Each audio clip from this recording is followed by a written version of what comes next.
Bismillahirrahmanirrahim. Alhamdulillahilladzi fataha li awliyaihi baba mahabbatihi wa ta'atihi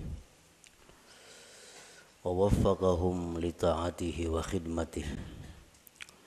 Ashhadu an la ilaha illallah wahdahu la syarika lahu fi uluhiyyatihi wa rububiyyatihi wa ashhadu anna sayyidana Muhammadan abduhu wa rasuluhu khairu khalqihi. Allahumma salli wa sallim wa barik ala sayyidina wa maulana Muhammadin khairi khalqihi wa ala alihi wa ashabihi wa azwajihi wa dzurriyyatihi wa adba'ihi, amma ba'du. Yang kita hormati dan kita cintai para habaib dan para alim ulama, para muhibbin, hadirin hadirat rahimakumullah. Pertama-tama kita panjatkan puji dan syukur yang setinggi-tingginya kehadirat Allah Subhanahu wa taala yang mengumpulkan kita di tempat ini untuk berzikir, mengingat Allah dan mengucapkan kalimah-kalimah thayyibah lainnya. Kita berharap kepada Allah agar di dunia ini selalu dikumpulkan dalam kebaikan dan takwa, dan di akhirat nanti dikumpulkan bersama-sama dengan junjungan kita Rasulullah sallallahu alaihi wasallam. Salawat dan salam kita haturkan kepada junjungan kita Nabi besar Muhammad sallallahu alaihi wasallam dan kepada seluruh keluarga, para sahabat, zurriyat dan pengikut beliau sampai hari akhir nanti. Para muhibbin rahimakumullah, sebelum kita membaca kitab Al-Hikam, terlebih dahulu kita mengenal bahwa kitab Al-Hikam ini dikarang atau disusun oleh seorang waliullah, yaitu Ahmad bin Muhammad bin Abdul Karim bin Abdurrahman bin Abdullah bin Ahmad bin Isa bin Al-Husain ibni Athaillah, dan beliau wafat pada tahun 709 Hijriah di Qahirah, Mesir.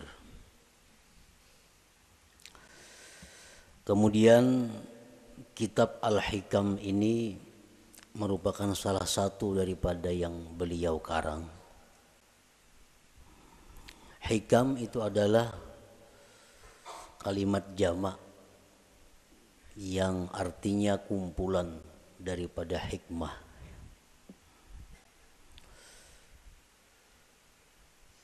Syekh Muhammad Hayat As-Sindi mengatakan bahwa di dalam hikam itu ada 264 hikmah. 264 hikmah itu terkumpul di dalam satu kitab sehingga dinamai kitab itu adalah Al-Hikam. Nah, mengenai hitungan berapa hikmah yang ada di dalam kitab Al-Hikam itu, bermacam-macam para ulama menghitungnya. Ada yang mengatakan jumlah hikmah yang ada di dalam hikam itu berjumlah 264. Ada yang mengatakan 275, dan ada yang mengatakan lain pada yang demikian. Sebagaimana para ulama tidak sama pendapatnya tentang menghitung jumlah ayat-ayat yang ada di dalam Al-Quran. Ada yang mengatakan 6.666, ada yang mengatakan lain daripada itu. Para muhibbin rahimakumullah, kemuliaan dan kehebatan kitab Al-Hikam ini sampai-sampai dikatakan oleh sebahagian ulama, lau jazatis salatu bi syai'in ghairal Qur'an la jazat bihikam ibni Athaillah. Andai kata di dalam sembahyang itu boleh kita membaca selain Al-Quran, waktu qiyam, waktu berdiri, itu kan hanya Quran yang kita baca, surat Fatihah dan surah yang lain. Andai kata boleh diganti dengan yang lain, niscaya kitab hikam ini patut dijadikan penggantinya. Niscaya kitab hikam ini boleh untuk dijadikan penggantinya. Kenapa demikian? Karena kehebatannya dalam lapas, susunan kata-katanya, dan makna-maknanya mengandung ilmu-ilmu yang bermanfaat bagi mereka yang membaca dan memahaminya. Para muhibbin rahimakumullah, kitab hikam itu satu matan yang banyak disyarahkan oleh para ulama. Berpuluh-puluh macam kitab syarah hikam. Intinya adalah menguraikan seluas-luasnya apa yang terkandung di dalam hikmah per hikmah yang ada di dalam kitab hikam itu. Nah, oleh karena itu, di dalam kesempatan kita membaca kitab hikam ini, ulun kadang mengambil kepada satu kitab syarah hikam tertentu. Jadi artinya kita membaca matannya, kemudian kita ambil dari beberapa syarah-syarah yang ada yang telah dikarang oleh para ulama itu. Para muhibbin rahimakumullah, al-hikmatul ula, hikmah yang pertama di dalam kitab hikam, min alamatil i'timad alal amal nuqsanur raja inda wujudiz zalal. Nah, ini kalimat hikmah yang pertama di dalam kitab hikam itu. Min alamatil i'timad alal amal nuqsanur raja inda wujudiz zalal. Artinya, sebagian daripada tanda berpegangnya seseorang dengan amal, berkurangnya mengharap rahmat Allah ketika adanya kesalahan pada dirinya.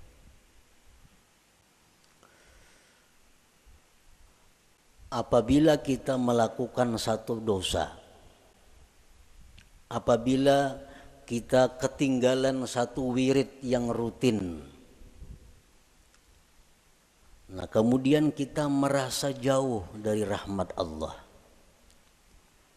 kita merasa jauh daripada kasih sayang Allah, itu menunjukkan bahwa kita namanya berpegang dengan amal.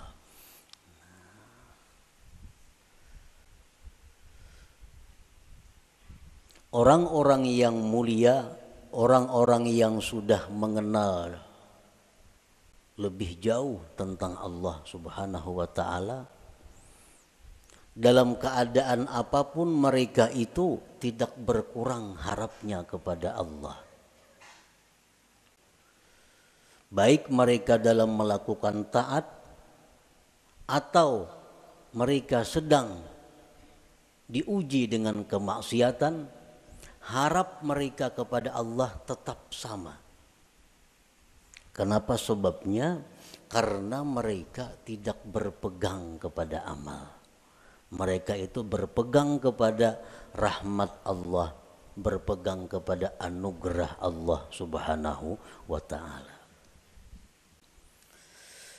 Para muhibbin rahimakumullah, amal itu artinya adalah harakatul jismi awil qalbi. Itu ngarannya amal. gerak tubuh, gerak jasad atau hati. Bila bergerak awak kita nih ngarannya beramal. Nah, bila bergerak hati kita ngarannya beramal. Itu arti amal. Fa in taharraka bima fihi sawab summiya ta'atan. Wa in taharraka bima fihi al-iqab summiyat maksiatan. Apabila gerak badan kita atau gerak hati kita itu ada pahalanya, itu ngarannya taat. Apabila gerak badan atau hati kita itu mengakibatkan kita disiksa, ngarannya maksiat. Jadi maksiat itu beramal juga. Kuat badan itu beramal jar. Orangnya penjudi. Kawah jadi padahal kan pak amalnya. Karena amal itu artinya gerak badan atau gerak hati. Bila bapahala ngarannya taat, bila maksiat ngaran, bilanya disiksa ngarannya maksiat. Itu arti amal. Para muhibbin rahimakumullah, kemudian yang kita fokuskan perhatian kita adalah amal yang mendatangkan sawab, pahala atau taat. Kita tinggalkan amal yang mendatangkan siksa, yaitu maksiat. Nah, amal taat ini ada 3. Amal taat itu ada 3. Pertama ada amal syariat ngarannya. Yang kedua ada amal tarikat. Yang ketiga ada amal hakikat. Ini ketiga-tiganya adalah taat. Ketiga-tiganya adalah taat. Baik amal kita ini syariat, baik amal kita ini tarikat, atau amal kita itu hakikat, itu sama-sama mendatangkan pahala.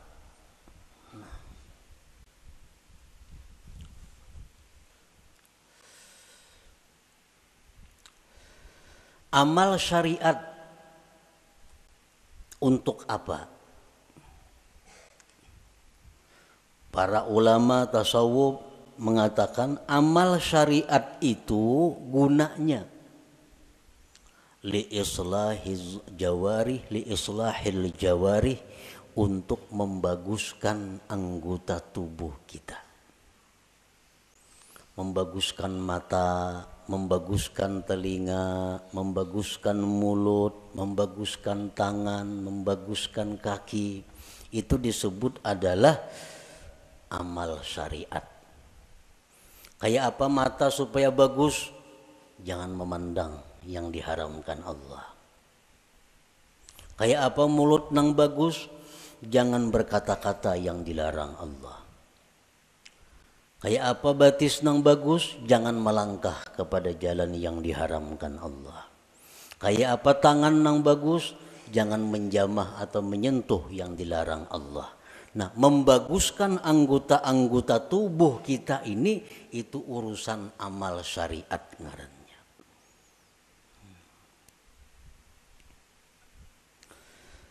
Wa amalut tariqah li islahil qulub.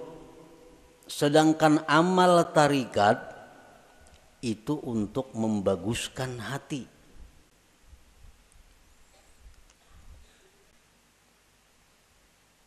Amal tarikat itu gunanya adalah membaguskan hati.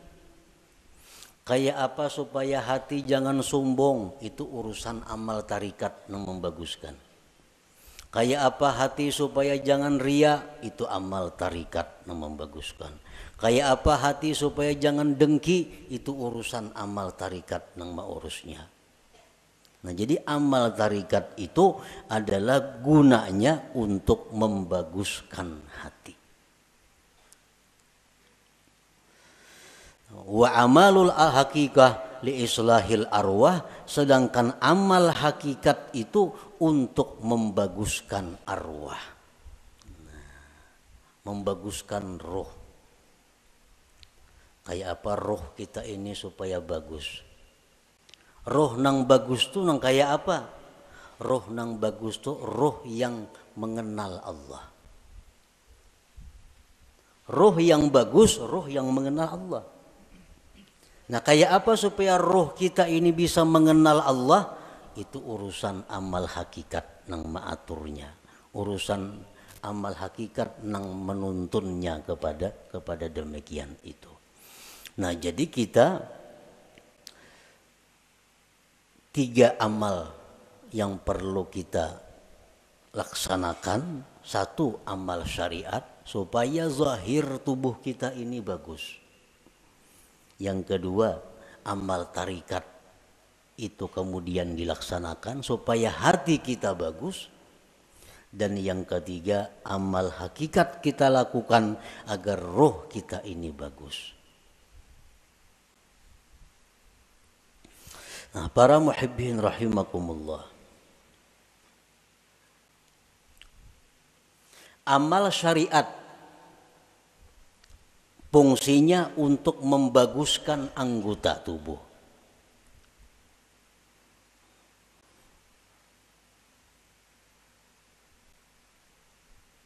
Amal syariat fungsinya untuk membaguskan anggota tubuh. Apa inti daripada amal syariat itu? Amal syariat itu saling banyakan. Tetapi kembali kepada 3 pokok. 3 pokok inilah yang disebut dengan amal syariat.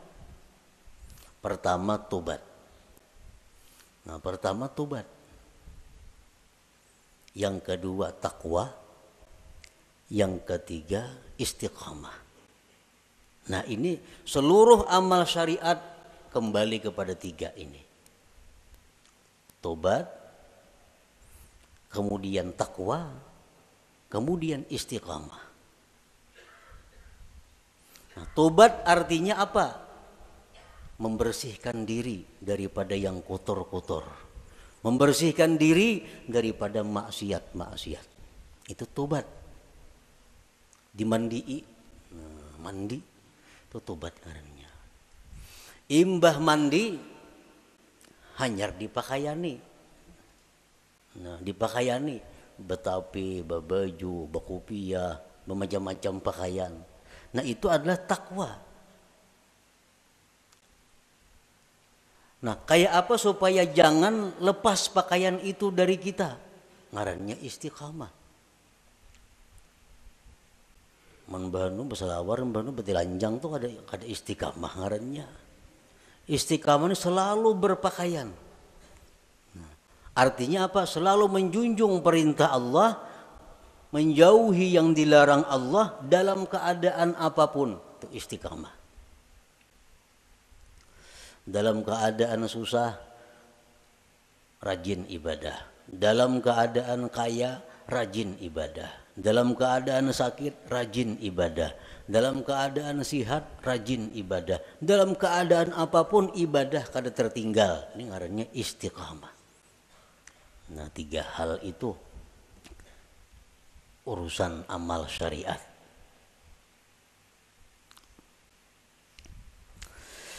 Nah, kemudian amal tarikat. Banyak banget tarikat itu amalannya. Tetapi intinya kembali kepada 3. Supaya hati kita ini bagus. Pertama, ikhlas. Ikhlas. Yang kedua, sidik. Yang ketiga, tumakninah. Nah, ini intinya. Seluruh amal tarikat buliknya kenang 3 ini. Bila yang 3 ini bisa kita laksanakan, maka kita sudah mempunyai amal tarikat ngarannya. Berarti sudah punya hati yang bagus. Pertama, ikhlas. Nah, yang kedua, sidik. Setiap orang sidik pasti ikhlas. Orang ikhlas belum tentu sidik. Jadi sidik itu lebih tinggi kedudukannya daripada ikhlas.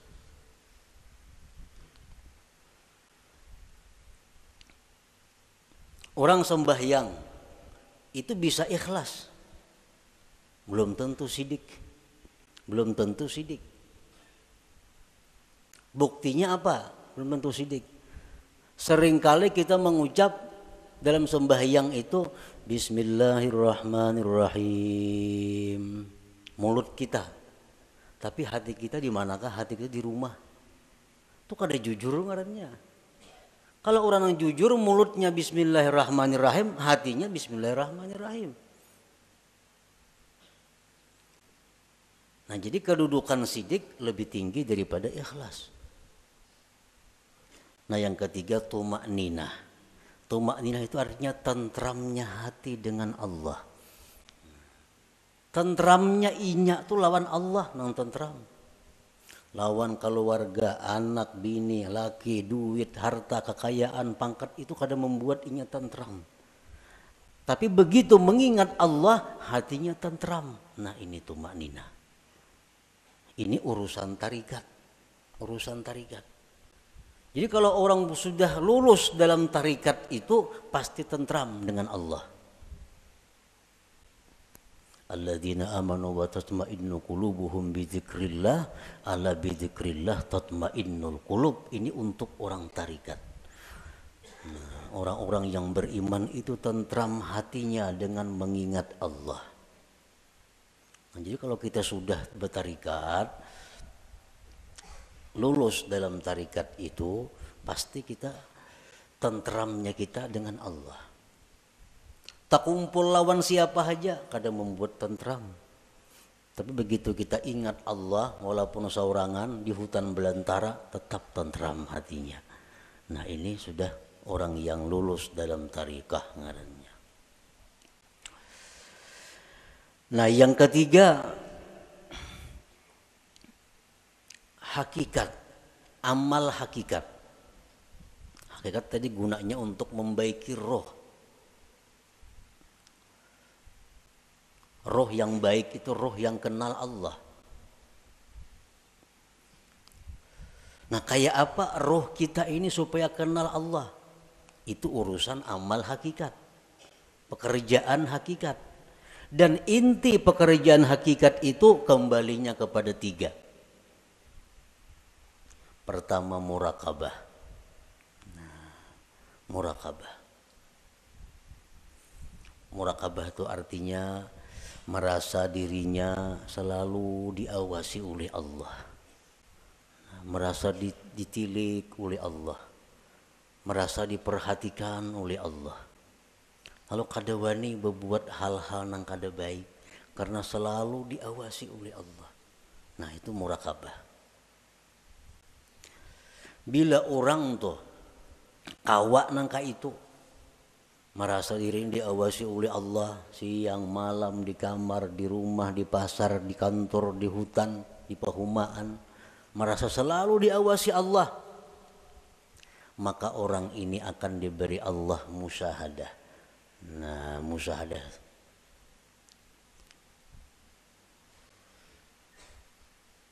Bila orang itu sudah musyahadah lawan Allah, ngarannya ma'rifat lawan Tuhan.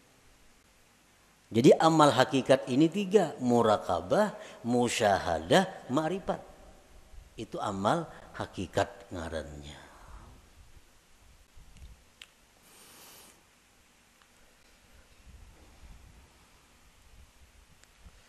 Wa'budillah ka'annaka tarah. Beribadahlah kamu kepada Allah seolah-olah engkau itu melihat Allah. Nah, itu musyahadah. Beribadahlah engkau melihat Allah. Itu musyahadah ngarannya. Tapi fa illam takun tarah, jikalau engkau belum mampu melihat Allah, fa innahu yarak, Allah melihat engkau. Nah, itu murakabah ngarannya. Kalau kita merasa dilihat oleh Allah siang, malam, bisukan, kamarian, dimanapun merasa dilihat oleh Allah, itu ngarannya kita murakabah. Satu saat kalau kita terus menerus demikian, kita akan musyahadah. Kita akan musyahadah. Bila musyahadah itu diberi ma'rifat ujung-ujungnya. Nah, amal hakikat itu tiga macam. Murakabah, musyahadah, ma'rifah. Nah, para muhibbin rahimakumullah. Jadi amal ada 3. Amal syariat, yang pertama kita laksanakan amal syariat. Tobat, takwa, istiqamah. Supaya apa? Zahir tubuh kita bagus. Yang kedua, amal tarikat. Supaya hati kita baik. Dengan apa? Ikhlas, jujur, tumakninah. Tentram dengan Allah. Yang ketiga, amal hakikat. Supaya roh kita ini baik.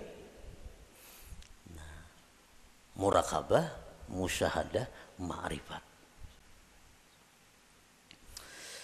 Para ulama sufi mengatakan la yasihul intiqal ila maqamin hatta yuhaqqika ma qablah. Tidak sah seseorang itu berpindah ke suatu makam, ke suatu amal, ke suatu perbuatan sebelum memantapkan sebelumnya. Sebelum mantap nang pertama jangan berpindah. Nang pertama apa tugas kita? Syariat.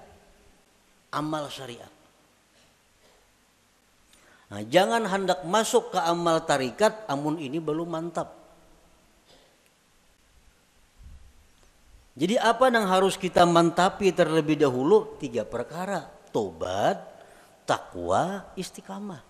Nah 3 ini diurus. Bila 3 ini kita sudah mantap, nah hanya kita naik ke amal tarikat. Pertama tobat. Jadi pengertian tobat ini jangan kita beranggapan bahwa nang batubat itu orang-orang periman nang perlu kada. Kita ini perlu kepada tobat. Jangan dianggap orang nang tengah jalan itu nang harus batubat. Jangan orang-orang nang kada karuan itu kita anggap inya perlu batubat. Sebenarnya kita sendiri mesti selalu tobat. Kita tiap hari mesti tobat. Kita merasa kadang-kadang orang aja yang perlu batubat, seorang kada perlu asa baik. Nah ini nang kada mau naik kelas. Umuran itu aja. Kenapa? Karena bila merasa tobat orang nang perlu bertobat seorang ini asa bujur sudah. Pada tobat itu perlu setiap orang. Walaupun lain-lain bentuk tobatnya. Sebagian orang ada yang mesti tobat daripada kafir. Sebagian orang ada yang perlu tobat daripada dosa besar. Sebagian orang ada yang perlu tobat dari dosa kecil. Sebagian orang ada yang perlu tobat daripada makruh. Tobat daripada khilaful aula yang kurang baik. Jadi setiap manusia dengan tingkatan apapun itu mesti tobat.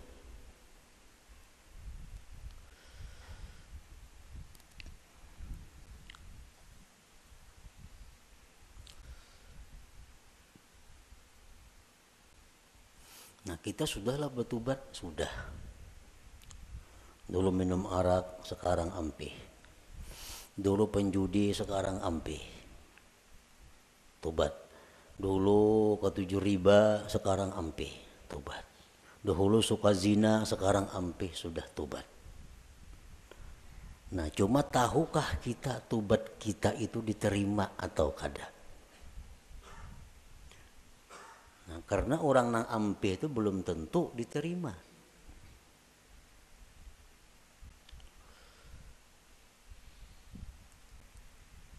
Intinya adalah diterima. Apakah tobat kita itu sudah diterima oleh Allah atau belum? Nah ini yang kada tahu. Maka kita kada boleh naik ke suatu makam, ke suatu tingkatan sebelum memantapkan tingkatan yang pertama. Hanyar tingkatan yang kedua. Mantap nang kedua, hanyar naik ke tingkatan nang ketiga. Selama kita belum biris tingkatan syariat, kada akan bisa kita mengaji ilmu tarikat. Mengaji bisa, paham bisa, memakai pasti kada kawa. Memakai pasti kada kawa. Mau kada kawa.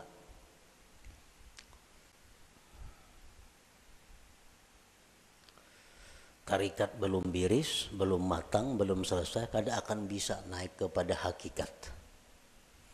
Maka dengan hakikat itulah kita bisa dapat kepada ma'rifat.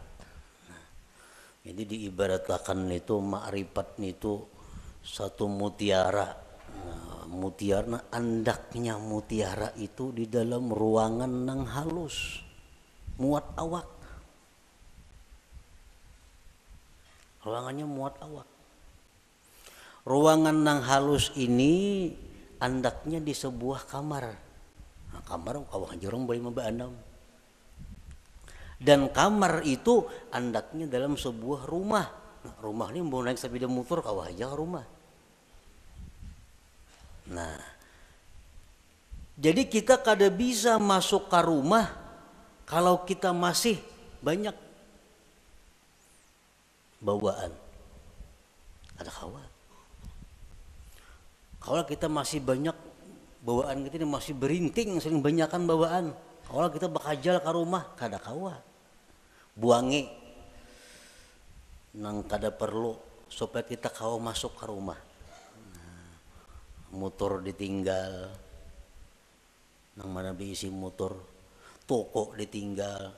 Kalau mau angkut toko ke rumah, kada kawa. Nah, kios ditinggal, kabun ditinggal, kada muat rumah. Nah, jadi nang kau masuk ke rumah hanya barang-barang tertentu. Nah, artinya apa? Syariat itu laksana rumah. Begitu kita masuk syariat, banyak nang kita tinggalkan. Riba tinggalkan, permainan tinggalkan, zina tinggalkan, semua aja tinggalkan. Kawa tuh kita masuk ke rumah. Nah, sepeda motor kawa dibawa ke rumah, sepeda kawa dibawa ke rumah. Begitu kita hendak masuk kamar, nah, ngalih hambo sepeda motor ke kamar, ngalih bawa kendaraan ke kamar itu, pas ditinggal di luar kamar, baka karasan kada kawa bahanjuran. Nah, sama halnya kita ini kalau hendak masuk kepada tarikat, buangi gawian-gawian yang lain-lain supaya kita muat bandak di situ. Nah, hendak masuk pulang ke hakikat, halus kamarnya muat awak, jam tangan gini dipacul kada kawa. Kacamata santuk pacul juga. Nah, muat beti lanjang aja kawa lagi. Nah, hanyar kawa kita masuk ke kamar nah halus tuh untuk mengambil yang berharga yaitu mutiara atau ma'rifat itu. Nah, itu artinya kita kada kawa melangkah ke situ kalau sebelum matang nang pertama. Nah, syariat ini nang dibiriskan terlebih dahulu. Cara kita berjual beli, cara kita bergaul, cara kita makan, cara kita berpandir, cara kita berpakaian sesuaikan dengan syariat. Bila kada sesuai lawan syariat, hendak ke hakikat kada bisa. Jamin kada bisa. Napanya bisa? Pandirnya aja. Pandirnya aja bisa. Praktiknya kada bisa. Itu sudah hukum, ketentuan. Syariat kada mantap, kada kawan naik ke tarikat. Tarikat kada mantap, kada kawan naik ke hakikat. Nah, jadi fokus kita ini adalah membaguskan dahulu syariat kita. Kayak apa membaguskan syariat? Tobat. Nang ketujuh menggibah, tobat. Nang ketujuh riba, tobat. Nang ketujuh memakai pakaian haram, tobat. Imbah kita tobat itu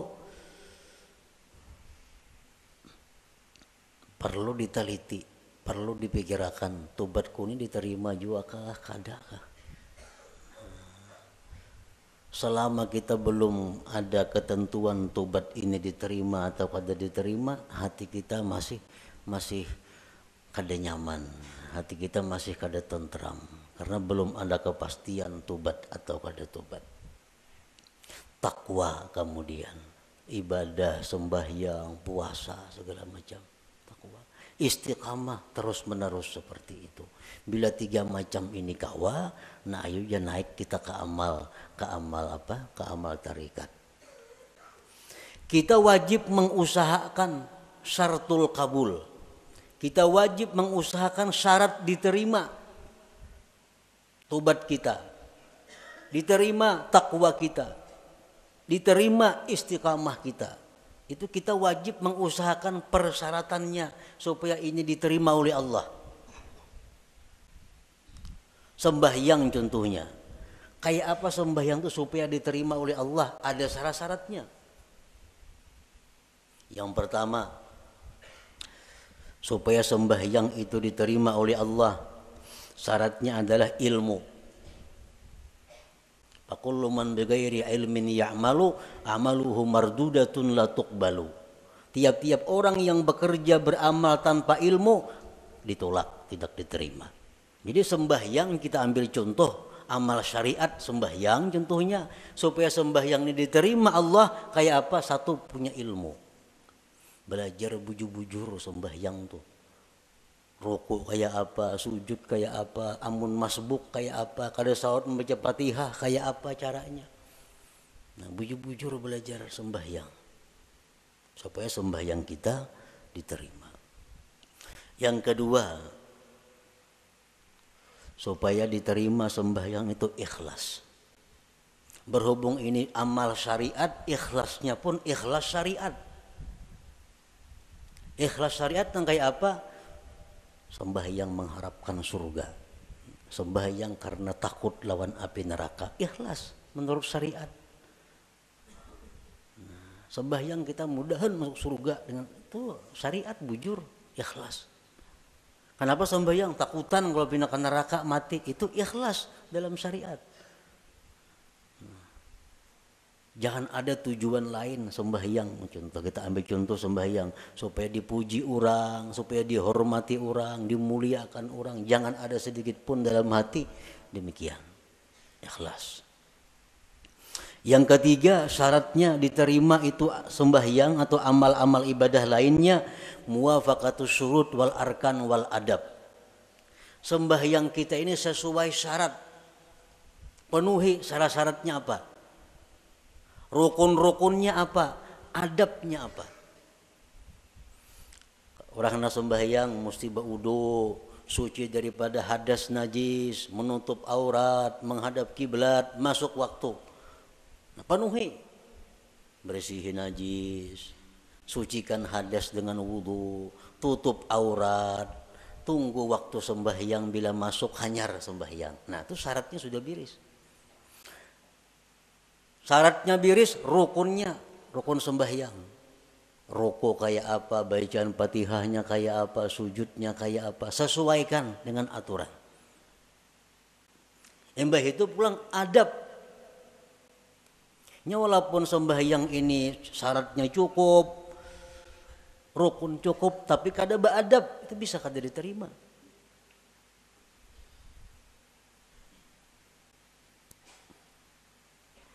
Sesuaikan adabnya. Contohnya contohnya sembahyang pakai pinggang. Allahu Akbar. Nah, pakai pinggang. Ini lawan syarat kada bertentangan. Lawan rukun kada bertentangan. Tapi adab bertentangan. Allah kada menerima sembahyang kayak ini. Harap tinggi Tuhan sembahyang kayak itu. Allahu Akbar. Nah. Jadi adab sembahyang termasuk nang sunat-sunat dalam sembahyang dilaksanakan. Yang keempat, ada mubtilat wal mukrihat wal makruhat. Tidak ada yang membatalkan dan yang dibenci Allah. Sembahyang atau ibadah kada yang membatalkan, kada yang dibenci Tuhan. Kita gawi semua nang sunat, jauhi nang makruhnya. Yang kelima, al halal fi ma yata'allaqu bih. Halal pada sesuatu yang berhubungan dengannya. Nah, pada berhubungan, makan, minum untuk tenaga, pakaian, tempat. Itu mesti halal. Rasulullah bersabda, man akala luqmatan min haram lam tuqbal minhu salatu arba'in lailah. Orang yang makan satu suap daripada makanan yang haram tidak diterima sembahyang 40 malam. Sasuap tuh kita makan nang haram 40 malam sembahyang kita ditolak Allah. Sepiring berapa suap?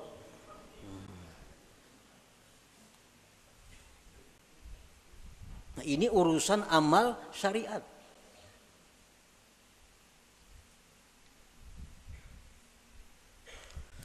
Pakaian kita mesti halal. Rasulullah SAW bersabda, man ishtara sauban bi ashri darahim bisamanihi dirhamun haram lam yaqbalillah salatahu ma dama alaihi minhu syai. Barang siapa nukar pakaian 10 dirham, 1 dirham ada yang haram, kada Allah terima sembahyangnya selama itu masih ada.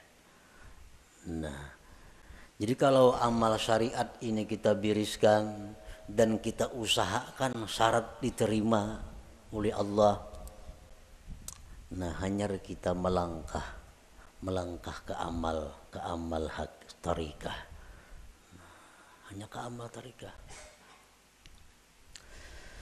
Para muhibbin rahimakumullah, Imam Ahmad ibnu Athaillah tadi mengatakan, termasuk tanda orang yang berpegang dengan amal, kurangnya berharap kepada Allah ketika terjadi maksiat pada dirinya. Nah, sekarang kita tadi beramal, tobat sudah kita laksanakan, syarat-syarat untuk diterima sudah kita laksanakan, takwa sekarang ini kita laksanakan, istiqamah kita laksanakan.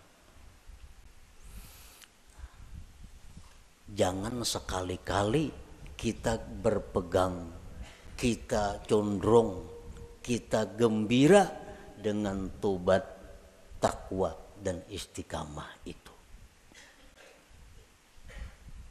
Jangan sekali-kali kita berpegang, jangan sekali-kali kita bersandar, jangan merasa gembira dengan tobat, takwa, dan istiqamah tadi. Kenapa sebabnya?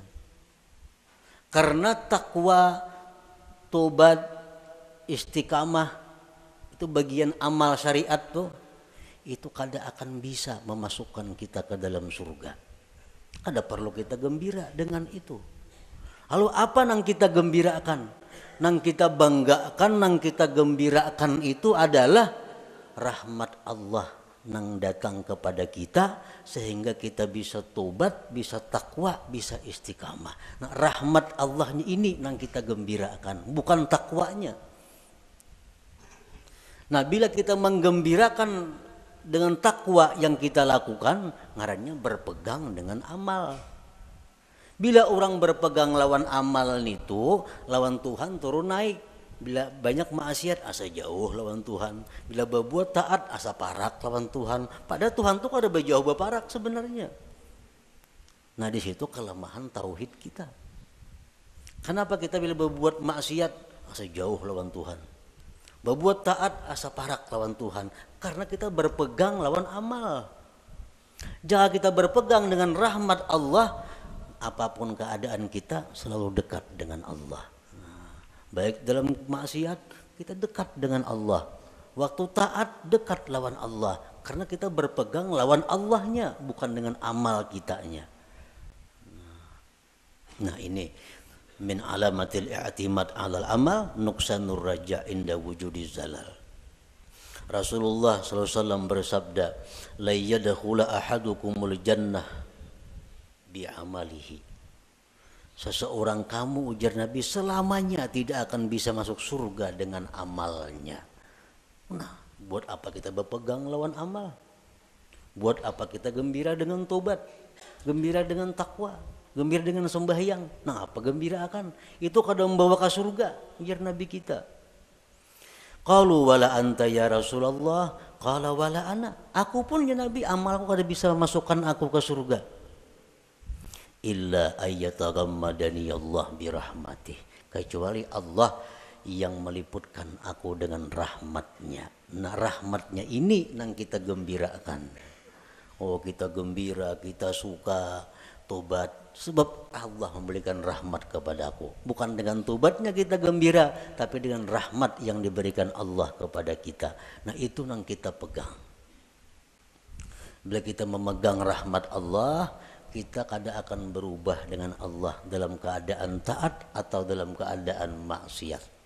Nah inilah inti daripada yang dimaksud dalam hikmah yang pertama Imam Ahmad Ibnu Athaillah, min alamatil i'timad alal amal nuqsanur raja inda wujudiz zalal.